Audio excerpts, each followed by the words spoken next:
Hello everyone, स्वागत है आप सभी का Magnet Brains IIT JEE NEET में। आज के इस लेक्चर में हम डेली प्रैक्टिस प्रॉब्लम शीट जो हमारी होती है फंक्शंस की, उसका पार्ट 2 डिस्कस करेंगे।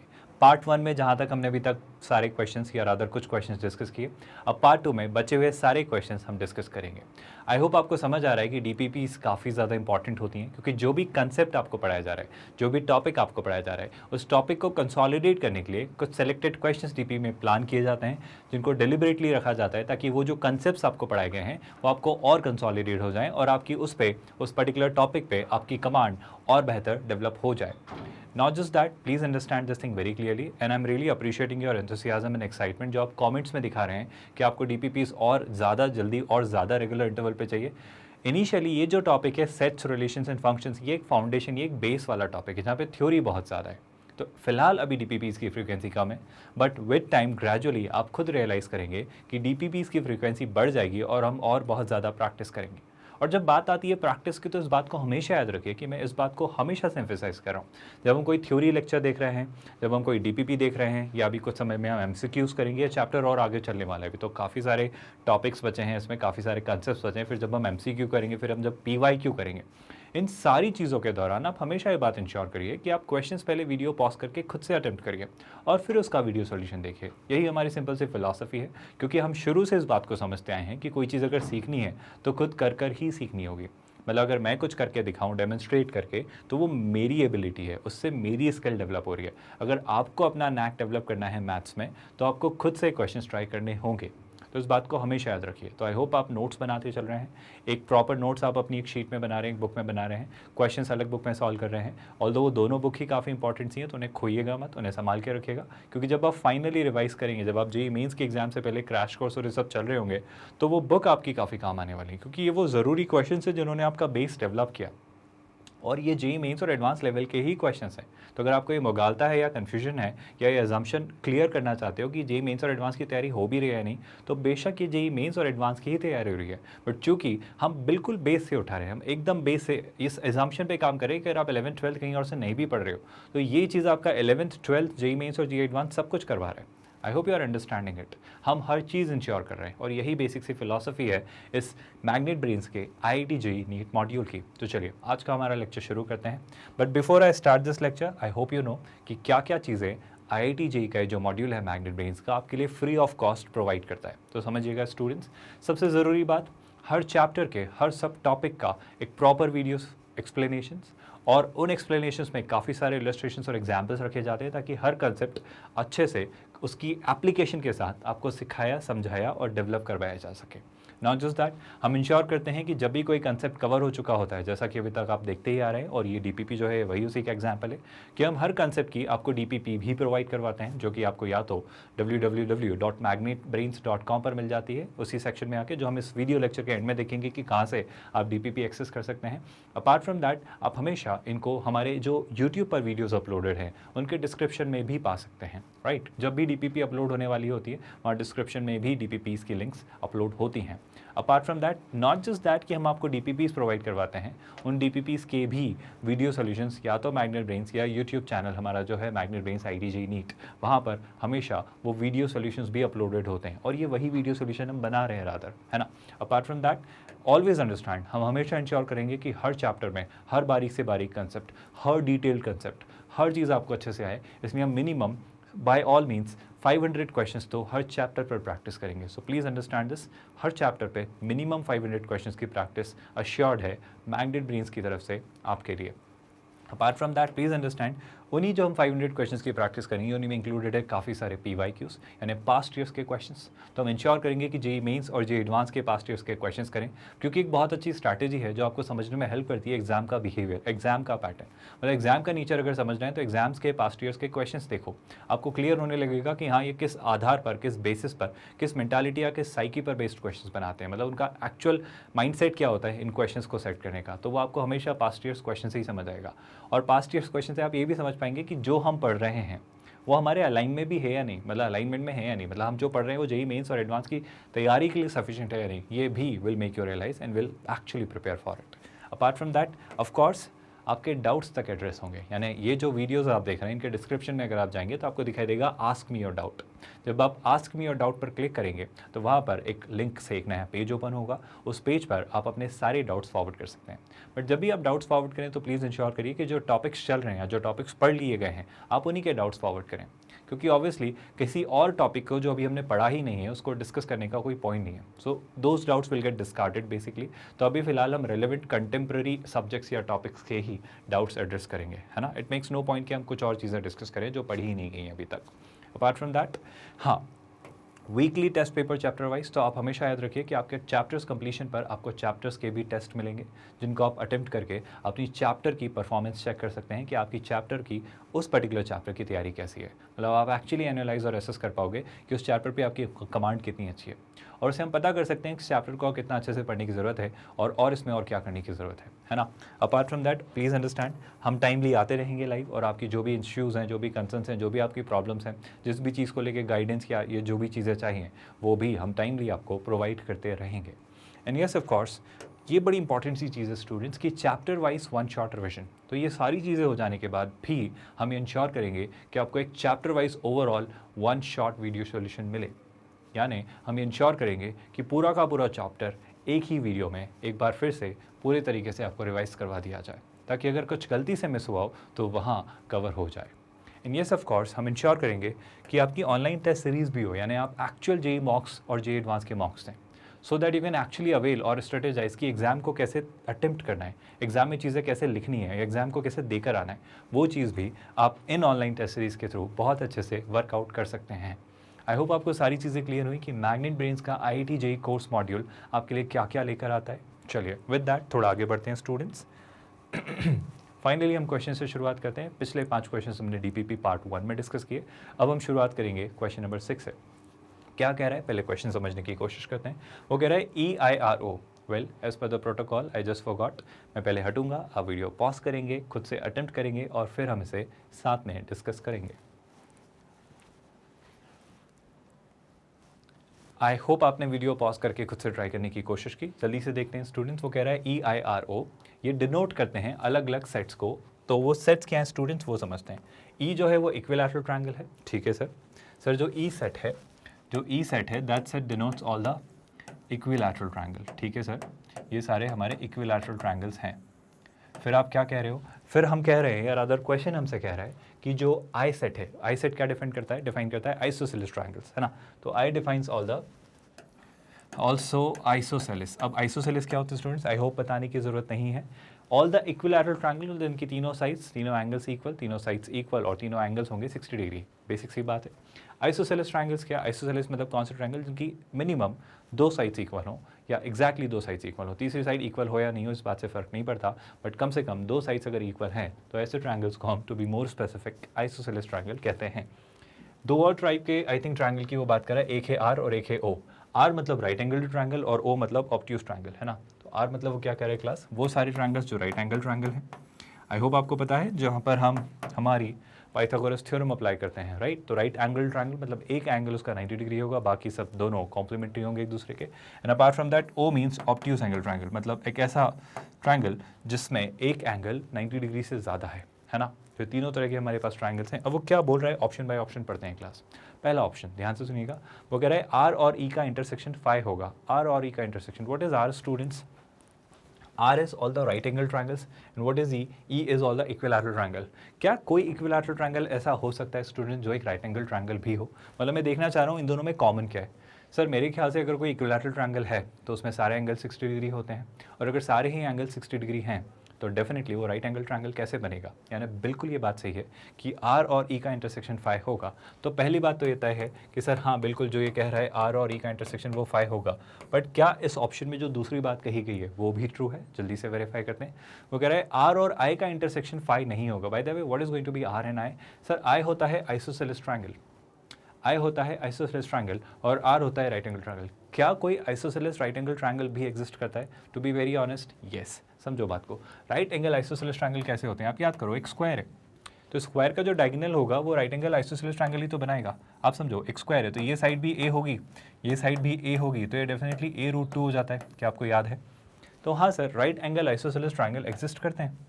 तो बिल्कुल सही बात है कि sir right angle isosceles triangle मतलब राइट एंगल ट्रायंगल और आइसोसेलेस ट्रायंगल का इंटरसेक्शन फाई हो ज़रूरी नहीं है, क्योंकि यहाँ पे कुछ तो कॉमन होंगे।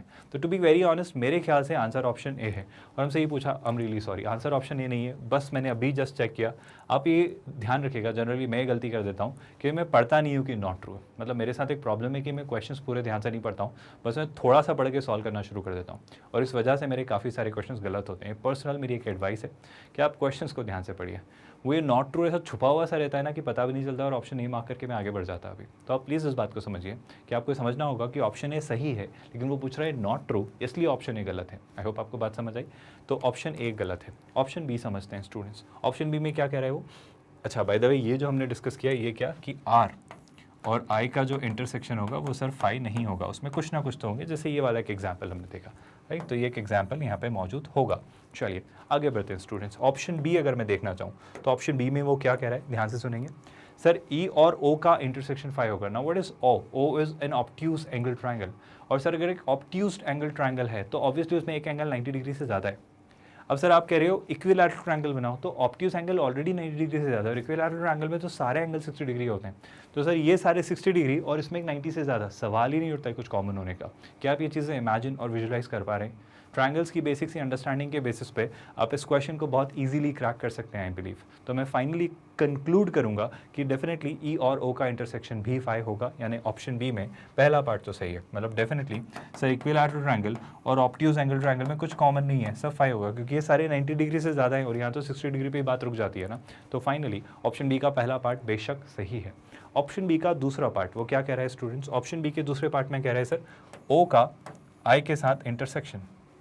Now what is O? O are all obtuse angle triangle and I are all isosceles triangle. क्या सर कुछ ऑब्ट्यूज एंगल ट्रायंगल ऐसे हो सकते हैं जो आइसोसेलेस हैं, जिनकी दो साइड से इक्वल हो? ज़रा कोशिश करते हैं बनाने की। मान लो मैं एक ट्रायंगल बनाता हूँ, ध्यान से सुनिएगा। ये एक ट्रायंगल है और इस ट्रायंगल में ये कुछ है ना। अब ऑब्वियसली सर ये एंगल 90 डिग्री से ज़्यादा है, ठीक है सर। तो क्या ये पॉसिबल है, कि ये और ये इक्वल है? हाँ सर हो सकता है। मैं एक एग्जांपल देने की कोशिश करता हूँ, बड़ी स्टैंडर्ड सी प्रॉपर्टी है स्टूडेंट्स, आपको याद होगी। जैसे अगर मान लेते हैं ये एक ऑब्ट्यूज एंगल ट्रायंगल है, तो मान लेते हैं सर ये एक 100 डिग्री का एंगल है, 90 से ज़्यादा। तो ट्रायंगल के तीनों एंगल्स का सम कितना होता है? ट्रायंगल्स के तीनों एंगल्स का सम 180 डिग्री होता है। तो बचे हुए दोनों एंगल्स का सम सर डेफिनेटली 80 डिग्री होगा। और अगर दोनों साइड से इक्वल है तो दोनों एंगल्स भी इक्वल होने चाहिए। तो ये 40 और ये 40 हो सकता है। बिल्कुल सर ये पॉसिबिलिटी है। मतलब बचे हुए दोनों एंगल्स 40 डिग्री होंगे, यानी डेफिनेटली सर कुछ ऑब्ट्यूज एंगल ट्रायंगल ऐसे होंगे जो आइसोसेलेस होंगे। मतलब इन दोनों में कुछ कॉमन नहीं है। नहीं, ये गलत बात है सर। कुछ ट्रायंगल्स दोनों में कॉमन होंगे, जैसे ये एक ऑब्ट्यूज एंगल ट्रायंगल भी है और ये एक आइसोसेलेस ट्रायंगल भी है। I hope you are getting it. So finally मैं कहूँगा ऑप्शन बी भी सही है, पर वो चूंकि नॉट ट्रू पूछ रहा है तो ऑप्शन बी भी इसके लॉजिक से गलत है, क्योंकि वो नॉट ट्रू पूछ रहा है। ऑप्शन सी देखते हैं स्टूडेंट्स। ऑप्शन सी में मुझे दिख रहा है, बाय द वे अगर मैं इसको लिखना चाहूँ तो वो क्या लिखूंगा मैं? ओ और आई का इंटरसेक्शन फाई नहीं। ये बात बिल्कुल सही है। यहाँ पर अभी तक जितनी भी बातें मैंने लिखी हैं वो सही बातें लिखी हैं, है ना। तो अगर कहीं पे कुछ रिपीट हो रहा होगा तो हम इसे वेरीफाई कर लेंगे, उनको हम वापस से स्टडी करने नहीं जाएंगे। चलिए अगर अब मैं समझूँ ऑप्शन सी, तो वो कह रहा है ई और आई का इंटरसेक्शन। अभी तक हमने ई और आई का इंटरसेक्शन नहीं निकाला है, तो ये भी निकाल ही लेते हैं। वो कह रहा है ई और आई का intersection. Now what is E and what is I? E is clearly class an equilateral triangle and I is an isosceles triangle. Sir यहाँ तो कॉमन होगी ना, आप समझो बात को। ये बात गलत है, ये बात बिल्कुल गलत है। आप समझो कि सर सारे इक्विलैटरल ट्रायंगल आइसोसेलेस तो होते हैं, क्यों नहीं होंगे? मतलब आइसोसेलेस की क्या डेफिनेशन थी कि सर दो साइड इक्वल होनी चाहिए। तो इक्विलैटरल ट्रायंगल में तो तीनों इक्वल होती है ना, तो दो तो होंगी। तो sir all the equilateral triangle are isosceles triangle. To be more specific, अगर आपसे इक्विलैटरल और आइसोसेलेस का वो इंटरसेक्शन पूछता ना, तो मैं कहता आई, क्योंकि सर सारे आइसोसेलेस ट्रायंगल इक्विलैटरल ट्रायंगल, मतलब isosceles triangle are the subset of equilateral triangle. ये जितने भी आइसोसेलेस ट्रायंगल्स हैं वो इक्विलैटरल ट्रायंगल के सबसेट होंगे। तो अगर इन दोनों का इंटरसेक्शन निकालेंगे तो आइसोसेलेस तो कॉमन आना ही है। और अगर ऐसा हो रहा है तो क्या मैं फाइनली कहूँगा कि ये फाई हो तो गलत है? मतलब ये फाई नहीं हो सकता। मतलब इसको सही बनाने के लिए आपको यहाँ पे नॉट लगाना चाहिए था। इसलिए ऑप्शन सी सही है, क्योंकि वो नॉट ट्रू पूछ रहा है। मतलब अगर मैं इसे सही कहूँ तो वो क्या होगा?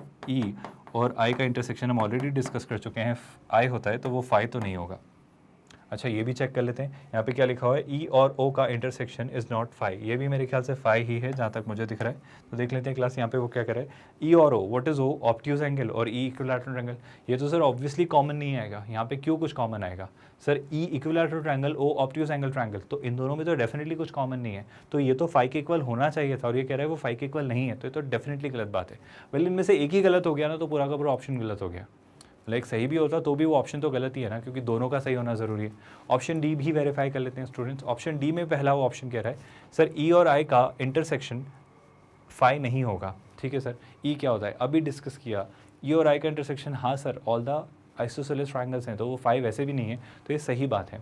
सर ई जो है वो आई का सबसेट है, सर ये थोड़ा उल्टा लग रहा है, बिल्कुल सही, ये सही बात है, मैंने थोड़ा सा उल्टा बोल दिया, I am really sorry for that, I am really sorry for that. इसका जो इंटरसेक्शन होगा वो इक्विलैटरल ट्रायंगल होगा। ऐसा मैं क्यों कह रहा हूँ, बात समझो, क्योंकि सर आइसोसेलेस में तो और भी आएंगे ना, इक्विलैटरल मतलब क्या, तीनों इक्वल, अब आइसोसेलेस में 2 इक्वल और इसके अलावा भी सारे, तो आइसोसेलेस ज़्यादा होंगे इक्विलैटरल से, क्योंकि आइसोसेलेस का सबसेट होगा इक्विलैटरल। अब बात समझ पा रहे हैं, क्योंकि आइसोसेलेस तो सर वो सारे ट्रायंगल जिनकी 2 इक्वल हैं, अब इक्विलैटरल तो और स्पेसिफिक हो गए जिनकी तीनों इक्वल हैं। तो इक्विलैटरल क्या होगा, मतलब ऐसे समझो, मैं अगर आपको इसका चार्ट समझाने की कोशिश करूँ तो कुछ ऐसा बनेगा, समझो सारे आइसोसेलेस मतलब क्या, 2 साइड्स आर इक्वल, है ना, और जैसे ही 2 साइड्स आर इक्वल मिली तो उसमें क्या नई चीज़ निकल के आएगी कि 2 sides are equal and 1 more side is equal, तो ऑल 3 साइड्स आर इक्वल। तो क्या आपको ये पॉइंट समझ आ रहा है स्टूडेंट्स, क्या आपको ये पॉइंट समझ आ रहा है कि सर डेफिनेटली जो 3 साइड्स इक्वल है, मतलब जो इक्विलैटरल ट्रायंगल है वो इसी से तो ओरिजिन के डिराइव हो रहे हैं, तो ये जो है ये इसका सबसेट होगा, मतलब पहले सारे आइसोसेलेस होंगे बड़ा सुपर सेट, और उसके अंदर छोटा जो सेट होगा जो इसका सबसेट होगा वो होगा all the equilateral triangles. I am really sorry, मैंने ये वाला पॉइंट थोड़ा गलत बता दिया था उस वक्त, उसे प्लीज़ ठीक करिएगा। वो होगा ई और आई का इंटरसेक्शन जो होगा वो ई होगा, आई नहीं होगा, आई रिपीट दैट, है ना। तो फाइनली मैं कहूँगा कि ऑप्शन डी भी सही है, और वो पूछ रहा है नॉट ट्रू, तो उस बेसिस पे ऑप्शन डी गलत है। आई होप आपको ये पूरा एक्सप्लेनेशन समझ आए विद दैट करेक्शन कि ई आई का सबसेट होगा ना कि आई ई का, मैंने बस ये बात गलत कह दी थी जो आई होप आपने नोट डाउन की है। चलिए अगर यहाँ से आगे बढ़ते हैं स्टूडेंट्स, तो नेक्स्ट क्या प्रॉपर्टी आती है, नेक्स्ट क्या क्वेश्चन आता है वो हम देखते हैं। नेक्स्ट क्वेश्चन भी बड़ा ही इंटरेस्टिंग, बड़ा ही मज़ेदार सा सवाल है। आई होप आपने ट्राई किया होगा, नहीं किया तो एक बार खुद से ट्राई करिए, फिर हम साथ में डिस्कस करेंगे। आई होप आपने वीडियो पॉज करके इसे खुद से ट्राई करने की कोशिश की। हम समझते हैं कि इस क्वेश्चन में क्या करना है, ध्यान से देखिए क्लास। वो कह रहा है f of x is a to the power x plus a to the power minus x upon 2, है ना। फिर वो f of x plus y plus f of x minus y is equal to k times f of x times f of y कुछ कह रहा है, तो वो के की वैल्यू पूछ रहा है। तो मैं काम करता हूँ क्लास में, ये निकालता हूँ और देखता हूँ ऐसा कुछ बनता है या नहीं, तो हम इसको निकालने की कोशिश करते हैं। तो कोशिश करेंगे क्लास को सॉल्व करने की। एफ ऑफ एक्स कुछ बड़ा इंटरेस्टिंग सा दिया हुआ है ना। पहले हम देखते हैं एफ ऑफ एक्स क्या दिया है। सर हमें एफ ऑफ एक्स दिया हुआ है, ध्यान से सुनिएगा, a to the power x plus a to the power minus x divided by 2, और अब वो आपसे पूछ रहा है f of x plus y, अब वो आपसे पूछ रहा है f of x plus y plus एक और नई चीज़ ऐड करने को कह रहा है f of x minus y. ठीक है सर, ये कर लेंगे, f of x plus y plus f of x minus y, है ना। देखते हैं क्या बनेगा स्टूडेंट्स।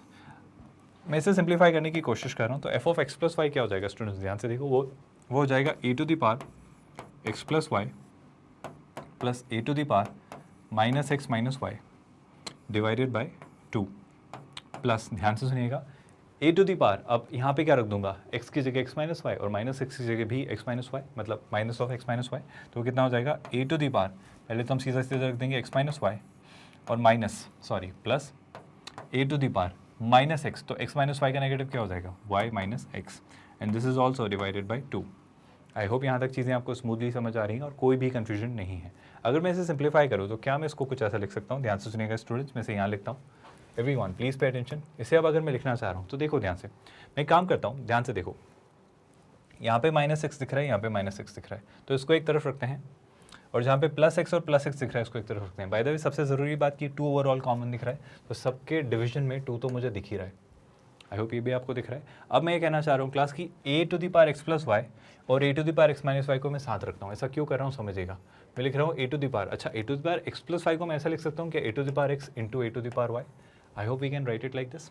सिमिलरली क्या मैं इसको, मतलब मुझे लग रहा है कि यहाँ थोड़ी जगह कम पड़ेगी, तो हम इसे थोड़ा सा उधर ही लिख लेते हैं, मतलब नेक्स्ट पेज पर ही चले जाते हैं, क्योंकि ये स्पेस मेरे ख्याल से कम पड़ने वाला है।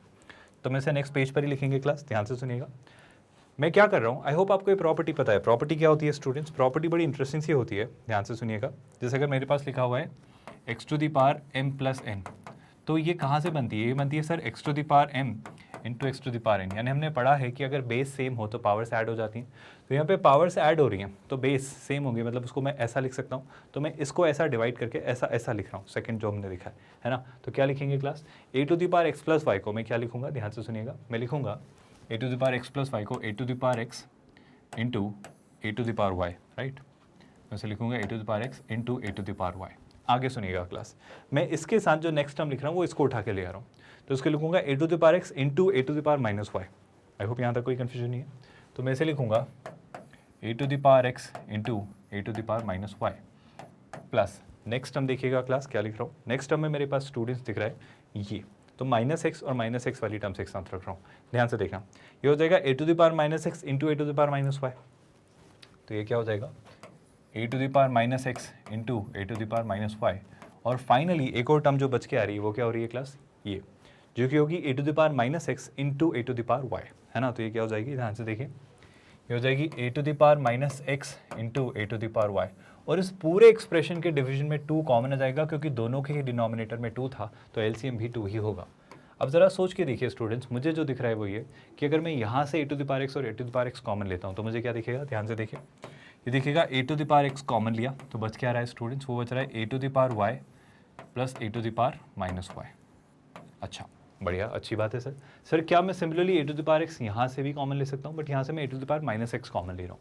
तो अगर मैं यहाँ से a to the power minus x common लेता हूँ तो अंदर क्या बच जा रहा है sir? A to the power minus y, a to the power y. तो मैं उसको उल्टा करके लिख देता हूँ, a to the power y plus a to the power minus y. और इस पूरे एक्सप्रेशन के डिवीजन में मुझे जो दिख रहा है वो दिख रहा है स्टूडेंट्स 2। आई होप यहाँ तक चीज़ें बहुत स्मूथली आपको समझ आ रही हैं।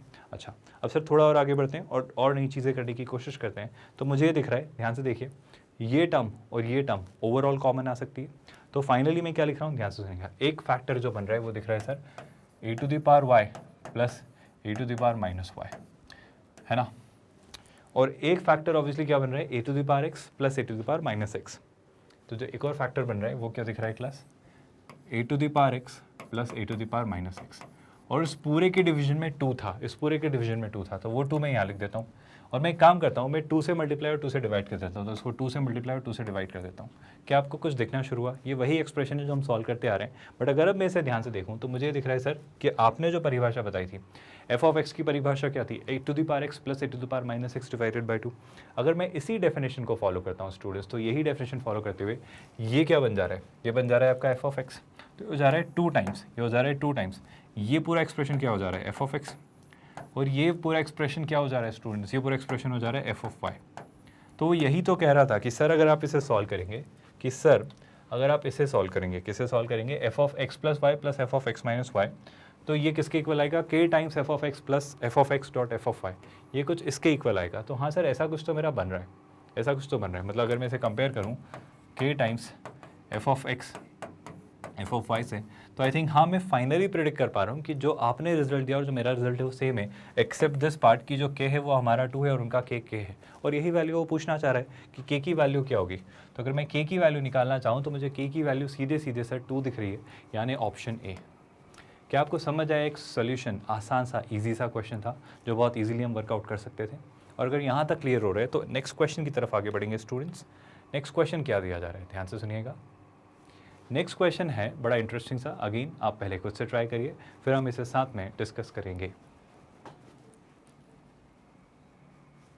आई होप आपने वीडियो पॉज किया और खुद से इसे सॉल्व करने की कोशिश की। देख लेते हैं क्लास कि इसमें क्या करना है। ध्यान से सुनिएगा, पहले हम क्वेश्चन समझते हैं।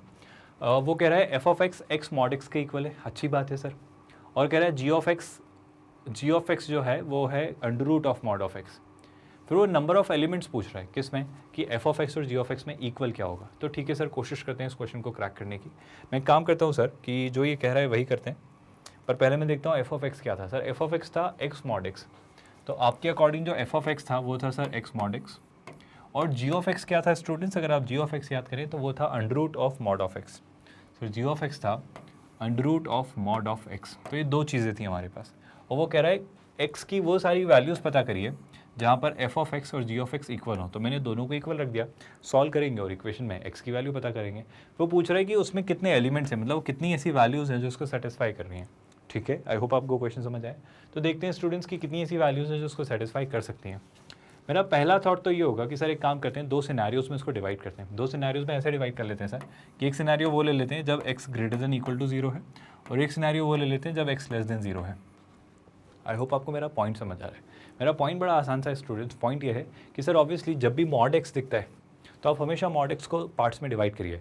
उसका जो भी पॉइंट है जहाँ से वो अपना बिहेवियर चेंज करता है उससे पहले और उसके बाद में उसे देखिए, है ना। इससे क्या होगा, आप मॉड हटा पाएंगे। अब जैसे मैं मॉड हटाने की कंडीशन में आ चुका हूँ तो मैं क्या करूँगा, जब x ग्रेटर देन 0 है तो हमें पता है जब भी x ग्रेटर देन 0 होता है तो हमें पता होता है मॉड x क्या होता है, x। सिमिलरली हमें पता है जब भी x लेस देन 0 होता है तो हम लिख सकते हैं स्टूडेंट्स कि जो मॉड x होता है वो होता है लेस देन मॉड x जो होता है हम उसे लिखते हैं -x। आई होप आपको ये बातें याद हैं। तो मैं यहाँ पे पहले ये वाला केस एक्सप्लोर करता हूँ। तो ये वाले केस के अकॉर्डिंग x तो x ही रहेगा सर, लेकिन मॉड x क्या हो जाएगा, मॉड x हो जाएगा x, तो ये हो जाएगा x into x, x square. और उस तरफ क्या हो जाएगा students, under root mod of x, और मॉड ऑफ x हो जाएगा तो ये हो जाएगा x। आई होप चीज़ें यहाँ तक स्मूथ है, कंफर्टेबल है। ऑल्दो इसका एक आसान सा तरीका था कि आप दोनों तरफ स्क्वायर कर देते हैं, तब भी चीज़ें सेम ही रहती, कुछ फ़र्क नहीं पड़ता। बट फिर भी मैं एक बहुत ही माइन्यूट सा मेटिकुलस आपको अप्रोच दे रहा हूँ कि मॉड एक्स के साथ ऐसे भी सोचा जा सकता है। आई रिपीट, इसका एक तरीका ये भी हो सकता था कि आप दोनों तरफ स्क्वायर कर देते हैं। ठीक है, आगे बढ़ते हैं स्टूडेंट, क्योंकि आप ऐसे समझो। चलो उसी बात में मैं वापस आता हूँ, पहले यहाँ पे ट्राई कर लेते हैं। जैसे ही x नेगेटिव हुआ तो मॉड ऑफ x क्या हो जाएगा, -x। तो यहाँ पे क्या होने वाला है, अंडर रूट ऑफ -x। और ये क्या हो जाएगा, ये हो जाएगा, ध्यान से सुनिए, ये हो जाएगा x इंटू -x, यानी हो जाएगा -x का स्क्वायर। अब सोचो ये तो एनीवे सोल्यूशन नहीं हो सकता ना। देखो ये सोल्यूशन क्यों नहीं हो सकता, बात समझो। मुझे नहीं पता x क्या है, मतलब ऑब्वियसली x नेगेटिव है, तो जैसे कि x है -4, तो माइनस ऑफ -4 क्या होगा, 4, तो हो जाएगा अंडर रूट 4। अंडर रूट 4 क्या हो जाएगा, 2। अंडर रूट 4 2 होगा सर, अच्छी बात है। लेकिन ये है एक परफेक्ट स्क्वायर, और परफेक्ट स्क्वायर का नेगेटिव, तो x की कुछ भी वैल्यू, लेट्स से -4 ली थी हमने, तो -4 का स्क्वायर क्या होता है, -4 का स्क्वायर होता है 16, और 16 का नेगेटिव -16। तो यहाँ पे एक पॉजिटिव वैल्यू, यहाँ पे एक नेगेटिव वैल्यू, तो यहाँ पे सिंक में नहीं है चीज़ें। मतलब ये राइट हैंड साइड, ये लेफ्ट हैंड साइड हमेशा पॉजिटिव है, और ये नेगेटिव है, हमेशा नेगेटिव है। तो दैट्स वाई आई से कि ये रूल, ये जो सोल्यूशन एग्जिस्ट नहीं करता है। आपको रीजन समझ आया स्टूडेंट्स, मैं कह रहा हूँ ये हमेशा पॉजिटिव है और ये हमेशा नेगेटिव है, तो इस बेसिस पे ये सोल्यूशन एग्जिस्ट नहीं करता है। मतलब टू बी वेरी ऑनेस्ट मैं कह सकता हूँ कि x की वैल्यू 0 से कम तो हो ही नहीं सकती। आई होप आपको ये बात समझ आई। तो अगर x की वैल्यू 0 से नहीं हो सकती छोटी, तो हम ये वाला ट्राई करते हैं। मैं काम करता हूँ, मैंने दोनों तरफ एक बार और स्क्वायर कर देता हूँ। तो अगर मैंने दोनों तरफ एक बार और स्क्वायर किया तो क्या मिलने वाला है स्टूडेंट्स, एक्स स्क्वायर और अंडर रूट एक्स से आप डील कर रहे हैं। और जैसे ही आप इसका स्क्वायर करते हैं तो क्या होगा, ध्यान से सुनिए, एक्स स्क्वायर और अंडर रूट एक्स, है ना। तो एक तरफ है एक्स स्क्वायर और ये किसके इक्वल है, अंडर रूट एक्स के। और अगर दोनों तरफ स्क्वायर किया तो हो जाएगा x⁴ is equal to x. इधर कॉमन लाते हैं क्लास, तो हो जाएगा x⁴ -x। आई होप आप में से अभी तक किसी ने सेंस डेवलप नहीं किया कि सर एक काम करते हैं, x से x को कैंसिल कर देते हैं। ऐसा प्लीज़ मत करिए, वो गलत होगा। उसमें आप x की एक वैल्यू जो पॉसिबल हो सकती थी वो आप इग्नोर कर देंगे या सोच नहीं पाएंगे। और यहाँ से अगर मैं ऐसा सोचता हूँ, मैं ये सोच पा रहा हूँ कि x⁴ अगर x कॉमन ले लिया तो हो जाएगा x³ - 1 इज इक्वल टू 0। और यहाँ से अब अगर मैं फाइनली रिजल्ट निकालना चाहूँ तो मुझे एक तो x की वैल्यू मिलती है सर 0, और x की वैल्यू मिलती है 1, क्योंकि अगर x³ 1 के इक्वल है तो x भी 1 के ही इक्वल होगा। यानी फाइनली मतलब रियल वैल्यू तो ये होगी, आप इमेजिनरी वैल्यू की तरफ जाइए मत, क्योंकि हमसे रियल वैल्यू ही पूछिए। हमसे x की रियल वैल्यू के बारे में ही बात की गई थी, आप याद करो, x की सारी रियल वैल्यूज़ ही पूछ रहा था। मतलब टू वेरी ऑनेस्ट, जब मैं कॉम्प्लेक्स नंबर पढ़ाऊंगा तो मैं आपको एक अलग पर्सपेक्टिव दूंगा कि x³ - 1 से आप थोड़ी सी इसकी इमेजिनरी वैल्यू भी निकाल सकते थे, क्यूब रूट ऑफ यूनिटी। तो वो ओमेगा और ओमेगा स्क्वायर भी आते हैं, बट उनमें हमें इंटरेस्ट नहीं है। उनमें हमें इंटरेस्ट इसलिए नहीं है क्योंकि x की आपसे रियल वैल्यू पूछी है। तो हमें x की दो वैल्यूज़ मिली जो इस इक्वेशन को सेटिस्फाई करेंगी, वो होगी 0 और 1। तो इस सेट में कितने एलिमेंट्स होंगे क्लास, इस सेट में डेफिनेटली 2 ही एलिमेंट्स होंगे। आई होप यहाँ तक आपको कोई कन्फ्यूजन नहीं है और चीज़ें स्मूथली और ईजिली समझ आ रही हैं। चलिए, अगर यहाँ तक क्लियर हुआ तो नेक्स्ट क्वेश्चन की तरफ बढ़ते हैं स्टूडेंट्स। नेक्स्ट क्वेश्चन आपके सामने ये रहा, ज़रा ट्राई करिए इसे। Again as per our protocol आप पहले ट्राई करेंगे और फिर हम इसे डिस्कस करेंगे। आई होप ये क्वेश्चन आपने खुद से ट्राई किया, हम साथ में देखेंगे। बड़ा इंटरेस्टिंग सा कंसेप्ट है क्लास। लास्ट डीपीपी के सोल्यूशन में इन्वर्स फंक्शन की थोड़ी सी बारीकियाँ समझी थी, ऑल्दो डोंट वरी, ये पूरा इन्वर्स फंक्शन में डिटेल में पढ़ाऊंगा आपको एज अ कंसेप्ट। बट फिलहाल के लिए इस क्वेश्चन को सॉल्व करने के लिए देखते हैं। बोल रहा है f(x) 3x - 5 है, बड़ा ही आसान सा क्वेश्चन है क्लास, आप बहुत इजीली सोच सकते हैं। फिर वो पूछ रहा है f इनवर्स x क्या होगा। बस inverse concept as a concept बताने के लिए रखा गया है। तो आप हमेशा याद रखिए कि आप पहले तो लिखिए y is equal to what, 3x - 5, है ना। फिर वो क्या कह रहा है स्टूडेंट्स, फिर बड़ी सिंपल सी बात है, याद रखिएगा कि अगर y 3x - 5 है तो x को y की टर्म्स में एक्सप्रेस करिए। तो आप क्या लिखेंगे क्लास, आप लिखेंगे 3x is equal to y + 5, और आप finally x is equal to लिख देंगे y + 5/3। अब एक आखिरी स्टेप जो आपको करनी होती है वो ये कि आप x को f इनवर्स x से रिप्लेस करेंगे और y को x से रिप्लेस करेंगे। जब आप ऐसा करेंगे तो x जो होगा स्टूडेंट्स वो होगा f इनवर्स x और y हो जाएगा x यानी हो जाएगा x प्लस 5/3। बस कुछ प्रॉब्लम्स चेक कर लीजिए कि कहीं कुछ हमने वायलेट तो नहीं किया। देखो कहीं कुछ वायलेट इसलिए नहीं किया क्योंकि पहली बात तो ये सर कि ये जो थी एक ऑड पावर की पॉलिनोमियल डिग्री थी, देखो इसकी पावर कितनी है 1, तो इसकी रेंज और डोमेन दोनों ही ऑल द रियल नंबर्स होंगे। क्या आपको ये बात याद है कि अगर ये ऑड पावर का पॉलिनोमियल तो इसकी रेंज और डोमेन दोनों रियल नंबर होंगे। तो बस यहाँ इन्वर्स में और वेरीफाई कर लो कि कुछ वायलेट तो नहीं हो रहा है। तो हाँ सर डिनोमिनेटर में 3 है तो 0 बनने वाला है नहीं, तो न्यूमरेटर में x है, बहुत सॉर्टेड सी कहानी है। तो हाँ सर यहाँ भी all the real numbers domain और रेंज में होंगे, मतलब वही जो रेसिप्रोकेट होकर आते हैं, मतलब इसकी जो डोमेन होती है वह रेंज हो जाती है और इसका जो रेंज होता है वह डोमेन हो जाती है। तो वही बात सेम रेप्लिकेट हो रही है, कुछ दिक्कत नहीं आ रही है। ऑप्शन पढ़ लेते हैं क्लास। मेरे ख्याल से वो कह रहा है it is given by 1/3x - 5। Obviously not, that's definitely false. मतलब आप इस बात को याद रखें कि f इनवर्स x का मतलब 1/fx नहीं होता है। इस बात को प्लीज़ याद रखिए, this is false, this is incorrect. इसका मतलब ये नहीं है, मतलब आप कभी भी ये मत सोचना कि जब हमने इन्वर्स ट्रिग्नोमेट्रिक फंक्शंस अगर पढ़ने होंगे तो साइन इन्वर्स x का मतलब 1/sin x है, ये नहीं कह रहा है, ये नहीं है, ये बात अलग है। अगर आपको 1/sin x लिखना है ना तो आप उसको ऐसे लिखेंगे, आप उसको ऐसे डिनोट करेंगे sin x to the power -1, मतलब इसका अलग नोशन है। ऑल्दो हम बाकी सब ऐसे ही लिखते हैं sin square x sin 3x, तो वो वही मतलब होता है, मतलब sin x into sin x sin square x का मतलब। बट इन्वर्स के केस में डिनोशन नोशन का एक तरीका है, बट इसका मतलब ये नहीं होता है। तो f इनवर्स x मतलब 1/fx नहीं है, तो आप ऐसा मत कहना कि सर fx था 3x - 5 तो f इनवर्स x होगा 1/3x - 5। No, that's false. याद रखिएगा f इनवर्स x की एक स्टैंडर्ड सी टेक्निक है ना, don't falls in that trap. अगर आप मेन से एडवांस की तैयारी करते हैं तो बेसिक सी बात है जो आपको पता चल जाती है या पता चलने लगती है, right. Apart from that I hope you understand. It is given by x + 5/3। I think option B सही है। ऑप्शन सी पढ़ लेते हैं, does not exist because f is not 1/1। I think इनकी ये बात शायद सही हो सकती है, ज़रा सोचना पड़ेगा इस बारे में। Does not exist because f is not onto. अब याद करिए क्लास, क्या ये 1/1 और ऑन टू नहीं है? आप सोचो, ज़रा सोचो इस बात को। हाँ ये बात में दम है, मतलब ये बात होनी चाहिए, इस बात के बारे में सोचा ज़रूर जाना चाहिए। क्योंकि याद करो f इनवर्स x जब हम निकालते हैं तो आप याद करो f इनवर्स x निकालने के लिए प्रॉब्लम क्या होती है सर? f इनवर्स x निकालते वक्त आपको ये ध्यान रखना पड़ता है कि सर आपका जो फंक्शन है वो 1/1 होना चाहिए, मतलब हर वैल्यू के लिए एक ही वैल्यू होनी चाहिए। मतलब अगर यहाँ पे 3 वैल्यूज़ हैं let's say a b c d, तो इनकी मैपिंग है let's say j k l और m से, तो पहली बात तो ये कि इनकी मैपिंग 1/1 होनी चाहिए, मैनी 1 नहीं होनी चाहिए। क्योंकि अगर यहाँ मैनी 1 है तो वो इन्वर्स में 1 मैनी बन जाएगा और 1 to मैनी फंक्शन नहीं होता है, वो रिलेशन होता है। तो पहली बात तो वो वायलेशन नहीं होना चाहिए, मतलब मैनी 1 एक फंक्शन को आप इन्वर्स नहीं कर सकते। दूसरी बात ये इनटू नहीं होना चाहिए, मतलब ये ऑन टू होना चाहिए। इनटू मतलब क्या, जैसे यहाँ पे एक और एलिमेंट होता है जैसे p, एक और एलिमेंट होता है q, और इनकी कोई प्री इमेज ही डोमेन में एग्जिस्ट नहीं करती है। तो जब उल्टा होगा, जब ये डोमेन बनेगा तो फिर p और q की इमेज कहाँ रहेंगी? अरे अब ये को डोमेन है ना, तो p और q जाएंगे इस तरफ, तो फिर p और q की इमेज आप कैसे ढूंढोगे? मतलब p और q अभी जो को डोमेन का हिस्सा है, जब इन्वर्स करेंगे तो डोमेन बन जाएंगे। तो हमारे फंक्शन की डेफिनेशन क्या होती है कि हर एलिमेंट की एक यूनिक इमेज होनी चाहिए। तो जब p और q डोमेन का हिस्सा होंगे, जब इन्वर्ट हो जाएगा तो p और q तो किसी से लिंक्ड ही नहीं थे ना, इनकी तो कोई प्री इमेज ही नहीं थी।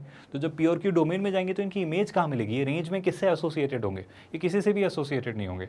यानी प्रॉब्लम ये हो जाएगी कि डोमेन में मुझे 2 एलिमेंट ऐसे मिल जाएंगे जिनकी रेंज में कहीं लिंकिंग ही नहीं है, जो रेंज में मौजूद ही नहीं है। Getting my point?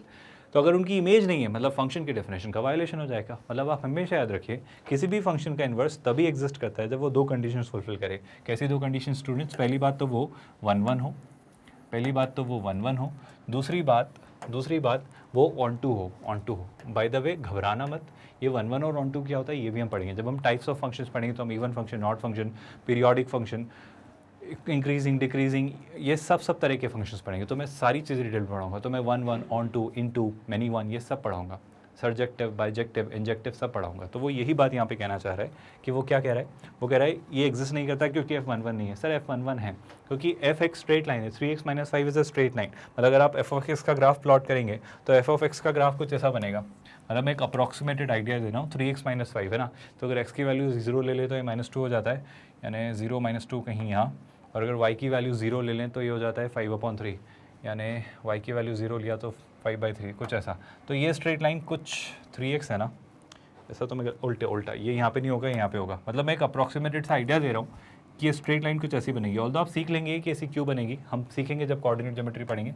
अभी बस याद रखिए कि ये जो आपका y = 3x - 5 जो फंक्शन था उसकी ऐसा ग्राफ बनेगा। तो ये डेफिनेटली 1 1 है सर। 1 1 क्यों है? 1 1 पता करने का तरीका क्या है कि आप एक्स एक्सिस के पैरेलल कहीं भी लाइन ड्रॉ करिए, अगर आपको एक ही पॉइंट पे इंटरसेक्ट करिए तो ये 1 1 है। ऑल्दो डोंट वरी, ये कंसेप्ट एज इन डिटेल मैं पढ़ाऊंगा जब हम 1 1 और many 1 onto, into, injective, surjective, bijective, even odd function, periodic function, ये सब जब हम पढ़ेंगे टाइप्स ऑफ फंक्शन तब मैं डिटेल में पढ़ाऊंगा। तो फिलहाल हमारे लिए समझना ये ज़रूरी है स्टूडेंट्स कि अगर एक 1 1 फंक्शन है तो उसी का इन्वर्स लिया जा सकता है, बशर्ते वो ऑन टू हो, इनटू राउंड, मतलब x की सारी वैल्यूज़ पर जो आपका डोमेन है। तो जो रेंज है पूरा ओवरऑल 1 1 ऑन टू होना चाहिए, मतलब आपकी जो रेंज है वो कोडोमेन के इक्वल होनी चाहिए। आप इस बात को हमेशा याद रखिएगा। अगर रेंज जो है, अगर रेंज कोडोमेन के इक्वल नहीं हुई स्टूडेंट्स, अगर रेंज कोडोमेन के इक्वल नहीं हुई तो आई होप आपको याद होगा रेंज ऑब्वियसली फिर सबसेट हो जाएगी, फिर कोडोमेन में कुछ एलिमेंट्स खाली रह जाएंगे जिनकी प्री इमेज नहीं मिलेगी, और उनकी प्री इमेज नहीं मिलेगी तो जब वो कोडोमेन डोमेन बनेगा, क्योंकि इन्वर्स में कोडोमेन डोमेन बनता है और डोमेन रेंज बनता है, तो फिर उनकी इमेजेस, उनकी लिंकिंग किनसे करोगे, तो कुछ एलिमेंट्स खाली रह जाएंगे और वो फंक्शन की डेफिनेशन का वायलेशन होगा। ऑल्दो ये बात मैं और डिटेल में जब ये चैप्टर पढ़ाऊंगा, जब ये कंसेप्ट पढ़ाऊंगा तब और पढ़ाऊंगा। तो आने वाले कुछ लेक्चर्स में डोमेन इन रेंज हम अभी पढ़ेंगे, इसके बाद हम टाइप्स ऑफ फंक्शंस जब पढ़ेंगे तब मैं ये कंसेप्ट और डिटेल में पढ़ाऊंगा। तो अगर अभी थोड़ा सा कंफ्यूजिंग भी लग रहा है तो टेंशन मत लेना, मैं समझा दूंगा बहुत अच्छे से, ठीक है। चलिए आगे बढ़ते हैं स्टूडेंट्स। तो आई थिंक ऑप्शन सी और ऑप्शन डी हो सकते थे, बट यहाँ पे वो प्रॉब्लम नहीं है। मतलब वो पहली बात तो 1 1 है तो ऑप्शन सी भी गलत है, और वो ऑन टू है, वो इनटू नहीं है, तो ऑप्शन डी भी गलत है, ठीक है। चलिए आगे बढ़ते हैं क्लास नेक्स्ट क्वेश्चन की तरफ। नेक्स्ट क्वेश्चन आपको दिया जा रहा है कि एफ ऑफ एक्स जो है वो मॉड ऑफ x - a के इक्वल है। जो आपका एफ ऑफ एक्स है वो मॉड ऑफ x - a के इक्वल है और a 0 के इक्वल नहीं है। अच्छी बात है सर। फिर वो कह रहा है कि इनमें से कौन सी बात ट्रू होगी, है ना। बाय द वे यहाँ पर ये मॉड लगा हुआ है, ठीक है, यहाँ पर ये जो है ये मॉड लगा हुआ है, इसको आप बस छोटा सा करेक्शन है। यहाँ पर आई थिंक ये ओवरऑल पूरा मॉड लगा हुआ होगा, मेरे ख्याल से ये ऐसा मॉड लगा हुआ होगा, मॉड y। चलिए शुरुआत करते हैं क्लास। पहली बात, एफ ऑफ एक्स जो है वो मॉड ऑफ x - a के इक्वल है, ठीक है सर। तो एफ ऑफ एक्स स्क्वायर निकालते हैं और एफ ऑफ एक्स का स्क्वायर निकालते हैं। तो एफ ऑफ एक्स स्क्वायर क्या आएगा, कंपोजिट फंक्शन का कंसेप्ट है, ज़रा बस कुछ चीज़ें सोचते चले जाइएगा, इजीली आप वर्कआउट कर लेंगे। अगर मैं एफ ऑफ एक्स स्क्वायर निकालता हूँ तो एक्स की जगह स्क्वायर कर दो सर। तो एफ ऑफ एक्स स्क्वायर क्या आएगा स्टूडेंट्स, एफ ऑफ एक्स का जो स्क्वायर आएगा, एफ ऑफ एक्स का जो स्क्वायर आएगा वहाँ पे बस एक्स की जगह स्क्वायर रख दो, तो ये क्या हो जाएगा, ये हो जाएगा mod of x square minus A, right. बड़ी इंटरेस्टिंग सी, बड़ी आसान सी बात है। अब मैं सोच रहा हूँ एफ ऑफ एक्स का स्क्वायर निकालना, मतलब मैं एफ ऑफ एक्स का स्क्वायर कर रहा हूँ, जो एफ ऑफ एक्स पूरा फंक्शन है उसका स्क्वायर। तो एफ ऑफ एक्स का स्क्वायर क्या होगा स्टूडेंट्स, एफ ऑफ एक्स का ओवरऑल जो स्क्वायर होगा वो, यानी या तो ऐसा लिख लो या फिर आप इसको ऐसा भी लिख सकते हैं, एफ ऑफ एक्स का स्क्वायर, और वो होगा एफ ऑफ एक्स के स्क्वायर के इक्वल, मतलब इसका स्क्वायर, मतलब आप समझिए मॉड ऑफ एक्स - a का होल स्क्वायर, और वो कितना होगा। अब मॉड का स्क्वायर करने का मतलब क्या है, मॉड हटा भी दो, क्योंकि मॉड पॉजिटिव बनाने के लिए था, स्क्वायर खुद उसे पॉजिटिव बना देगा तो अब मॉड हट सकता है। तो किसके इक्वल होगा स्टूडेंट्स, ये इक्वल होगा x square plus a square minus 2ax के। याद रखिएगा क्लास। तो ये वो बात है ना। आगे बढ़ते हैं क्लास। नेक्स्ट चीज़ वो क्या कह रहे हैं ध्यान से सुनिए। अब मुझे कुछ और चीज़ें निकालनी है, मतलब मुझे F of mod of x निकालना है। तो f of mod of x मैं पहले सारी चीज़ें निकाल ले रहा हूँ, फिर बाद में कंपेयर करेंगे। F of mod of x क्या होगा स्टूडेंट्स, अगर आप F of mod of x निकालें तो एफ ऑफ एक्स जो था उसमें एक्स की जगह मॉड ऑफ एक्स रख दीजिए। तो f of mod of x क्या होगा स्टूडेंट्स, वो होगा मॉड ऑफ एक्स माइनस ए। अरे कंपोजिट फंक्शंस याद करो, हमने क्या किया सर, एफ ऑफ एक्स क्या था, मॉड ऑफ एक्स माइनस ए। तो एफ ऑफ मॉड एक्स क्या होगा सर, एक्स की जगह मॉड एक्स रख दो, तो वो हो जाएगा F of mod of x will be mod of x minus a. I hope ये बातें आपको समझ आ रही हैं। बहुत ट्रिकी, बहुत कॉम्प्लिकेटेड बातें मैं नहीं कर रहा हूँ। ऑल्दो थोड़ा सा एक एक्सटेंशन है कंपोजिट फंक्शन का, जो भी हम पढ़ेंगे, बट फिलहाल के लिए आई थिंक ये बड़ी बेसिक सी अंडरस्टैंडिंग वाली बात है जो आप इजीली इमेजिन, क्रैक या सोच पा रहे हैं। चलिए अगर इतना सोच पा रहे हैं तो mod of f of x क्या होगा सर, एफ ऑफ एक्स पे ऑलरेडी मॉड लगा है, अब इस पर और मॉड लगा के फायदा क्या है, मतलब आप कहना चाह रहे हो sir mod of f of x. तो mod of f of x पे मॉड लगाने का मतलब ही नहीं है, मतलब एफ ऑफ एक्स पे मॉड लगाने का कोई पॉइंट ही नहीं, क्योंकि एफ ऑफ एक्स के अंदर ऊपर ऑलरेडी मॉड है। इट्स लाइक आप कह रहे हो जो मॉड ऑफ एक्स माइनस ए है उस पर एक और मॉड लगा रहे हैं। तो मॉड का मॉड क्या होता है सर, एक ही बार लगा लो, कोई पॉइंट ही नहीं है, मतलब -3 के मॉड का मॉड, तो -3 को एक ही मॉड पॉजिटिव बना देगा ना, तो डबल मॉड लगाने का मतलब क्या है। तो इट्स लाइक ये x माइनस ए ऑलरेडी पॉजिटिव है, तो डबल मॉड का कोई पॉइंट नहीं है, तो वो x माइनस ए के इक्वल ही होगा। ये बात प्लीज़ आप याद रखिएगा, है ना। आगे बढ़ते हैं क्लास। फिर वो कह रहा है f of x plus mod of y. F of x plus mod of y f of x plus f of y के इक्वल है। चलिए इसे निकाल लेते हैं क्लास। आई थिंक मेरे ख्याल से इस क्वेश्चन में जो चीज़ होनी थी वो ये होनी थी, मतलब मैं इस ऑप्शन को ठीक करता हूँ क्लास। इस ऑप्शन को अगर हम ठीक करें तो वो कुछ ऐसा लिख रहा होगा मेरे ख्याल से। वो लिख रहा होगा शायद f of mod of x plus y would be equal to मेरे ख्याल से जो शायद कहना चाह रहा होगा वो कुछ ऐसा कि f of mod of x plus f of, या फिर नॉर्मल वो इसके इक्वल रहा होगा, मतलब वो कुछ ऐसा कहना चाह रहा होगा कि वो होगा f of x plus f of y के इक्वल। वो कुछ ऐसा सा क्वेश्चन है, राइट। तो अगर मैं इस क्वेश्चन को वर्कआउट करूँ फाइनली तो ये क्वेश्चन क्या दिख रहा है, ये कुछ ऐसा सा दिख रहा है। अब अगर मैं इसे सोचूं तो मैं क्या कर रहा हूँ, f of x plus y, तो एक्स की जगह एक्स प्लस वाई रख दो तो क्या हो जाएगा स्टूडेंट्स। वो सोचो एक्स की जगह एक्स प्लस वाई रखा तो ये हो जाएगा mod of x plus y minus a. और अगर इधर देखें, मतलब ये चेक कर रहा हूँ मैं ना, मैं अलग अलग चीज़ें चेक कर रहा हूँ, मतलब हम निकाल रहे हैं दोनों चीज़ें, तो मैं ज़रूरी नहीं कि इक्वल कह दे रहा हूँ, मैं बस चेक कर रहा हूँ। तो हमने ये चेक किया तो ये ऐसा आ रहा है। अब इसे चेक करें, इसे चेक करें तो इसे क्या आ रहा है क्लास, एफ ऑफ एक्स क्या होगा mod of x minus a, और एफ ऑफ वाई क्या होगा mod of x minus really sorry f of y होगा mod of y minus a. I think ये चीज़ इसके सेम तो मेरे ख्याल से नहीं है, क्योंकि आप मॉड में बस रैंडमली चीज़ें ऐड या सब्ट्रैक्ट नहीं कर देते, मॉड में बहुत सारी बारीकियों का ध्यान रखना पड़ता है। तो ये दोनों सेम हो इस बात की गारंटी नहीं है, है ना। आगे बढ़ते हैं, तो नन ऑफ दीज। तो शुरू करते हैं ऑप्शन ए से चेक करना कि ऑप्शन ए सही था या नहीं। मैंने आपको बस एक ओवरव्यू दिया कि देखो सारी चीज़ें ऐसी होती हैं। ऑप्शन ए में लिखा था कि एफ ऑफ एक्स का स्क्वायर, तो एफ ऑफ एक्स का स्क्वायर तो ये था, और एफ समझ रहे हैं ना, एफ ऑफ एक्स का स्क्वायर मतलब एफ ऑफ एक्स स्क्वायर, और ये है एफ ऑफ एक्स का होल स्क्वायर। तो एफ ऑफ एक्स का होल स्क्वायर कुछ ये है। आई थिंक सर ये और ये कॉमन या सेम तो नहीं है, तो मुझे नहीं लग रहा कि ऑप्शन ए आंसर होगा। क्या आपको लग रहा है? आई होप आप समझ पा रहे हो। एफ ऑफ एक्स क्या है, एफ ऑफ एक्स का स्क्वायर क्या है, एक्स स्क्वायर माइनस है, और एफ ऑफ एक्स का होल स्क्वायर क्या है, एक्स स्क्वायर प्लस ए स्क्वायर माइनस 2x, जो कि कहीं से कहते किससे मैच नहीं होता है। दोनों फ़र्क हैं, है ना, एल्जेब्रिकली दोनों अलग हैं, आपको दिख रहा होगा, है ना। आगे बढ़ते हैं। नेक्स्ट है f of mod of x mod of f of x के इक्वल है। Sir F of mod of x था मॉड ऑफ एक्स माइनस है, और मॉड ऑफ एक्स था मॉड ऑफ एक्स माइनस है। मतलब अगर वो ये कह देता, अगर वो ये कह देता, ध्यान से सुनिएगा, अगर वो मुझसे ये कह देता कि सर जो एफ ऑफ एक्स है वो इक्वल है mod of f of x के, तो मैं कह देता ये ऑप्शन ट्रू है। ये इसलिए कह देता क्योंकि एफ ऑफ एक्स क्या होता है class, mod of x minus है, और mod of f of x क्या होता है सर, एफ ऑफ एक्स होता है एक्स माइनस है, और इसका एक और मॉड ले लो, तो सर मॉड का मॉड लेने का कोई पॉइंट ही नहीं। तो हाँ, ये दोनों बातें इक्वल होती। तो अगर ऐसा कुछ कहता तो मैं ऑप्शन सही कहता, पर उसने बीच में मॉड लगा के इसको पॉजिटिव कर दिया, तो अब चीज़ें बदल जाएंगी, अब चीज़ें बहुत बदल जाएंगी।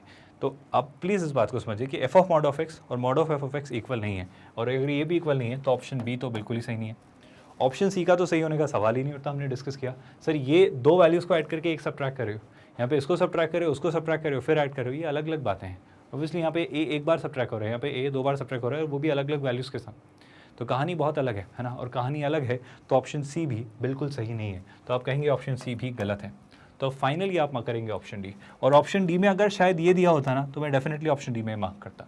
तो मेरा कंसेप्ट बड़ा सिंपल सा था, मैं आपको ये सिखाना चाह रहा था। मेरा मेन मोटिव जो था ये कि मॉड ऑफ मॉड हमेशा सेम होता है। मतलब आपसे कोई कहे, ऐसा कोई क्वेश्चन बना के दे दे एक्स माइनस 3 का मॉड इसका भी मॉड, और ये बोल रहा है वो इज़ लेस देन 1, तो आप प्लीज़ क्वेश्चन को देख के घबराना मत है। उस क्वेश्चन को देख के घबराने की जरूरत नहीं।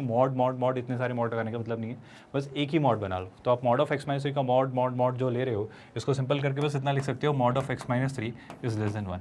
और क्या आपको एक प्रॉपर्टी याद है, अगर मैं इस क्वेश्चन को सॉल्व करना चाहता तो मैं इसको कैसे सॉल्व करता है स्टूडेंट्स। मेरे पास एक प्रॉपर्टी होती थी, याद करिए, कि अगर आपसे कभी भी कोई कहे कि मॉड ऑफ एक्स ए से छोटा है, तो आप कंक्लूड करते हो कि एक्स जो है वो माइनस ए से बड़ा और ए से छोटा होता है। तो सेम बात यहाँ लगा सकता हूँ। तो सेम बात यहाँ पे क्या लगा था, मैं इसको कंक्लूड करता कि सर जो एक्स माइनस 3 है वो -1 से बड़ा होगा और वो 1 से छोटा होगा। और इस बेसिस पे मैं क्या कंक्लूड करूँगा, मैं कंक्लूड करूँगा अगर मैं +3 ऐड कर देता हूँ तो -1 + 3 कितना हो जाएगा, +2। ये हो जाएगा x और ये हो जाएगा 4। तो x जो है सर वो 2 से 4 के बीच होगा। 2 से 4 के बीच की कोई भी वैल्यू यहाँ रखिए वो इस एक्सप्रेशन को सेटिस्फाई करेगी।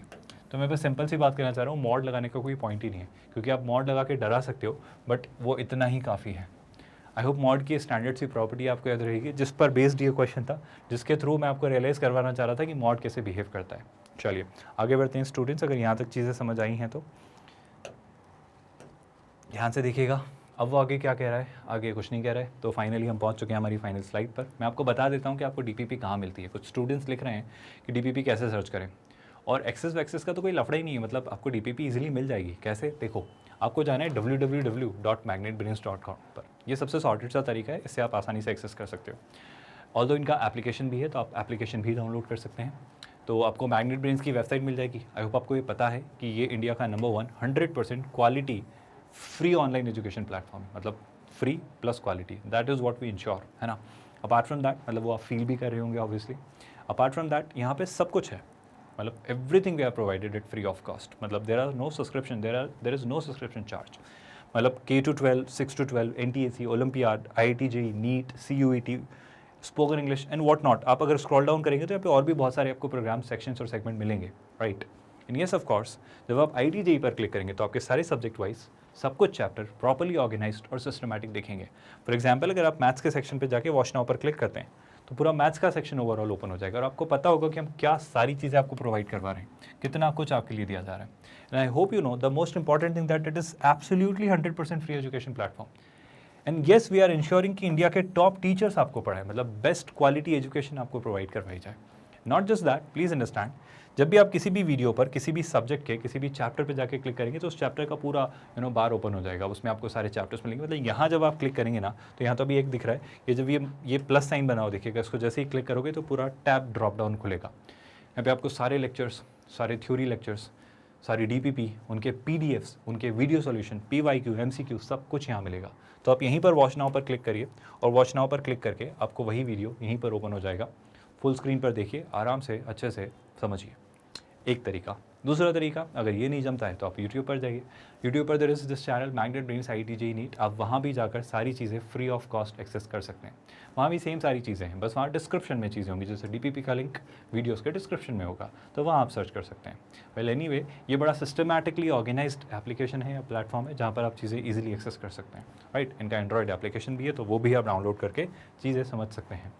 So the most important thing, I hope you know that Magnet Brains is a 100% free course, is providing at zero cost. It is a 100% free cost for IIT JEE. मतलब it is an online education platform जो IIT JEE NEET और इसके अलावा भी काफ़ी सारे segments की 100% free of cost education provide करवाता है। सो अगर आपको ये सारे वीडियोस पसंद आ रहे हैं, अगर आपको अच्छा लग रहा है, अगर आपको चीज़ें समझ आ रही हैं और आप सच में एंजॉय कर रहे हैं, तो इन वीडियोज़ को ज़रूर लाइक करिए।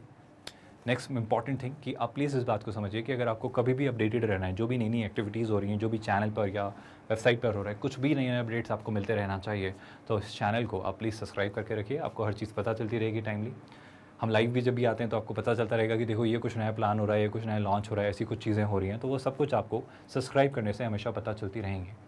And apart from that, the most important thing, चूँकि एक 100% फ्री ऑनलाइन एजुकेशन प्लेटफॉर्म है, तो प्लीज़ कोशिश करिए कि जब ये क्वालिटी एजुकेशन आपको इतने लोगों को फ्री में प्रोवाइड की जा सकती है, तो इसे प्लीज़ ज़्यादा से ज़्यादा लोगों से शेयर करिए। इसे हर उस शख्स से शेयर करिए जैसे इसकी ज़रूरत है, राइट। तो प्लीज़ इस चैनल को ज़्यादा से ज़्यादा लोगों के साथ, इन वीडियोज़ को, इन लिंक्स को, इन सब को ज़्यादा से ज़्यादा लोगों के साथ प्लीज़ शेयर करिए। With that we are calling it a day. Thank you so much.